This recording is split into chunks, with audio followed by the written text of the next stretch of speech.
Okay, here we go, and it's another reminiscing session. Got a lot of pain today, so I'm going to distract myself from the pain by talking. I've got some notes to keep myself on track. And first thing is, yes, I remember the house which the priestess lived in, formerly owned by Mrs. Pryor. Conker tree outside. It was called Wilton Dale, and after Mrs. Pryor died, Mr. Derek Priest went to live there, and I never went there, but 1975 I was out of work and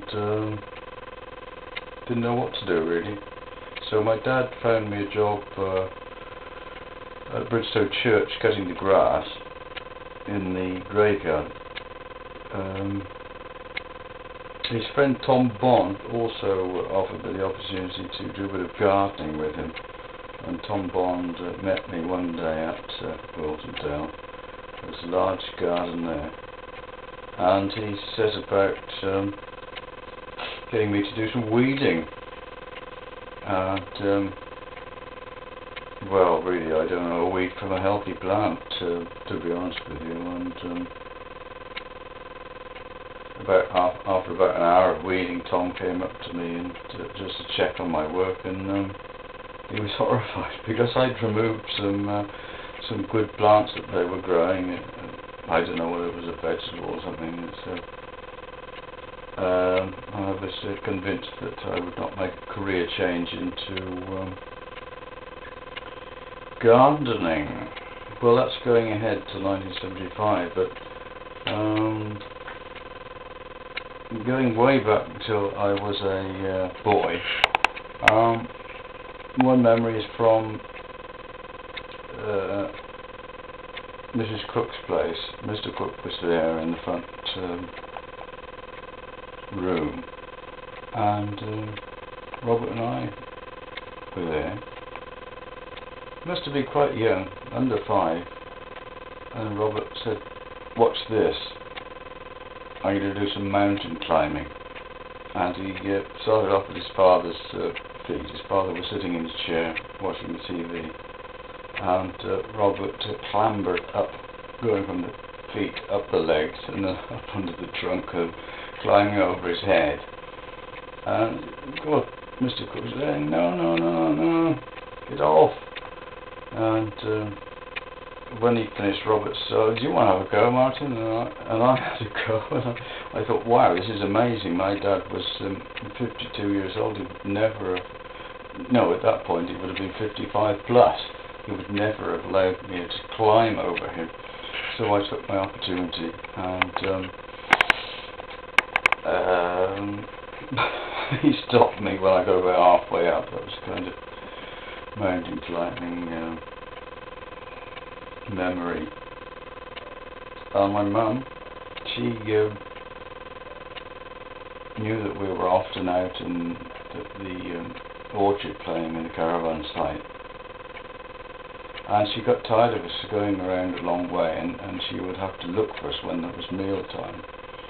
So she got this gong, and there was a gate out of the rear garden of Belmont Wilton, where we lived next to the garage, and she would go down to the gate and bang on the gong every time it was meal time to save herself some walking. Now, if you go round the orchard caravan site and round to the back of the garage, there was a place where Dad used to keep his car, because at that time, up to 1960, no carport, no garage at Belmont Wilton. So that's where he kept his 1936 Austin 10, very old car. And well, it didn't go very fast, you know. I mean, he probably chugged along about 30 miles an hour most of the time, and the maximum he ever went was down a hill in Wales, really fast, and I looked at the speedometer, 63 miles an hour. Really fast that was. Anyway, it was very slow. Every Sunday we would go out for a drive in the car, and one day we went to Capler Hill. Capler is between Fownhope and somewhere or other. It's near the river.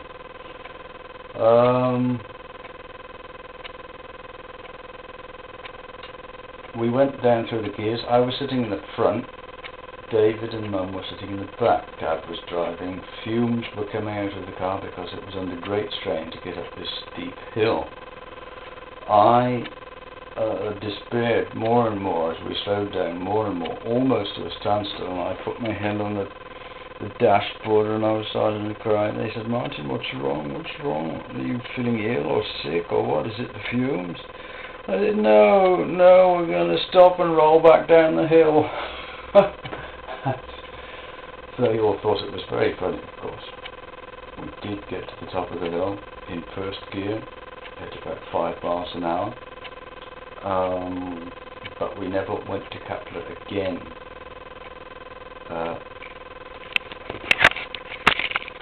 Yes, it's still working. They would make a joke. Where shall we go this time? Oh, let's go up Capler. They would tease me and say, no, sorry, I'm not going there, Martin. I won't go there again. Francis Fleming was one of my best friends at school, and he also had a very old car. This was an Austin 16. They had a family of 4 children, and that was equal vintage. They lived out at Hentland Old Vicarage, so again it was great fun going out there on a Saturday all day. I'd go out on the bus on my own, and it was the Holworthy bus, and Francis would meet me. We would be able to play in the farm next door. Eddie Thomas was the name of the farmer, and well, just being in that house, in a big house with a big garden and a paddock, and it was wonderful. It really was ideal time to grow up, and really I didn't experience any problems at all. I can remember one memory from Wilton was when Robert and I were sitting on the wall outside his Nana's place, looking through the window into the pub, because the TV was on, and we thought, oh, this is great fun, we can watch somebody else's TV. And then the person inside the room got up, stared through the window at us, closed the curtains. Our fun was over.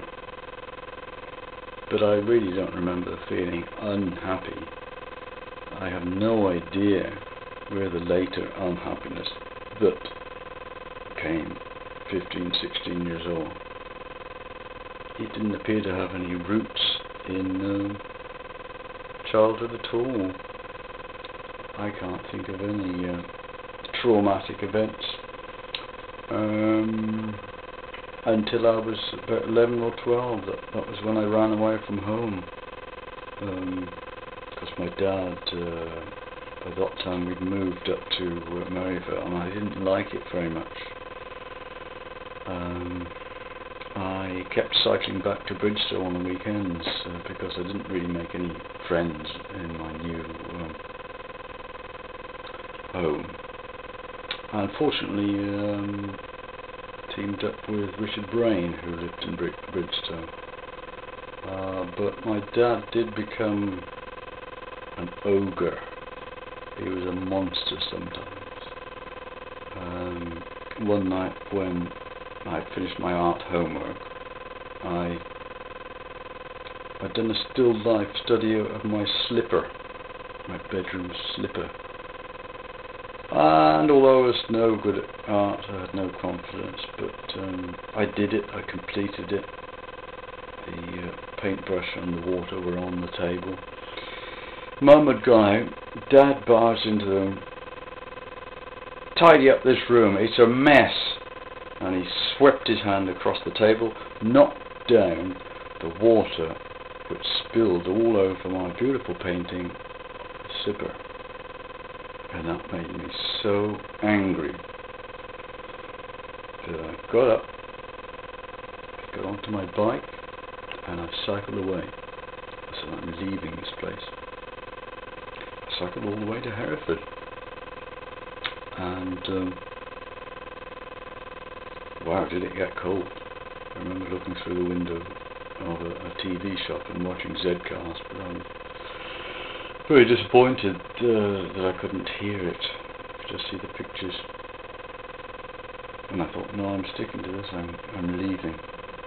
But it really did get so cold, cycling out the other side of Hereford to God knows where, that I turned round, and when I got back, it was at Peterstowe about 1 o'clock in the morning that the police found me.